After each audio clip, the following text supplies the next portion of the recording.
I love infused water, and then I use my infused water and make it bubbly. We're going to harvest some of my lemon balm right now.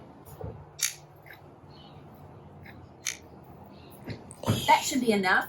And I'm going to put this into a pitcher of water with some lemon, and it is going to be such a refreshing summer drink. I'm ready to make my infused water. I have my lemon balm that I just cut. I sliced up some lemons. I'm gonna put this all in here. Put in my filtered water, or you could just use the water out of the tap, it doesn't matter.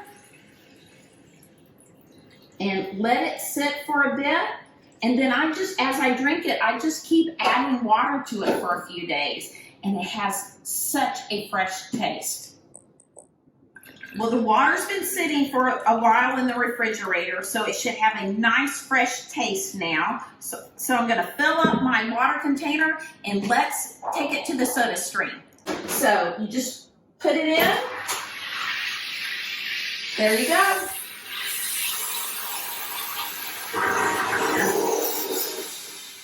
Okay, love my SodaStream. That is so good, so refreshing, and so healthy, and waste-free. Mom loves her infused lemon sparkly water, but I'm gonna have to say I'm more of a rose sparkly water kind of gal.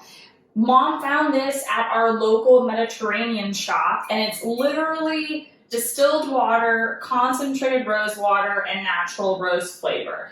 No sugars, no preservatives, none of that crap you buy at Bed Bath & Beyond that's sitting next to the SodaStream, those little flavor packets. Why? Don't do it. So after I put the bottle in and let it get carbonated, I just take this rose water and add just a little bit to it. That should be plenty. And now I'm sipping on some lovely, sparkly, bubbly rose water, and Mom can keep her lemon one. This one's better. So here are two awesome ways, preservative-free, sugar-free ways, waste-free, to have delicious, refreshing, sparkly water at home.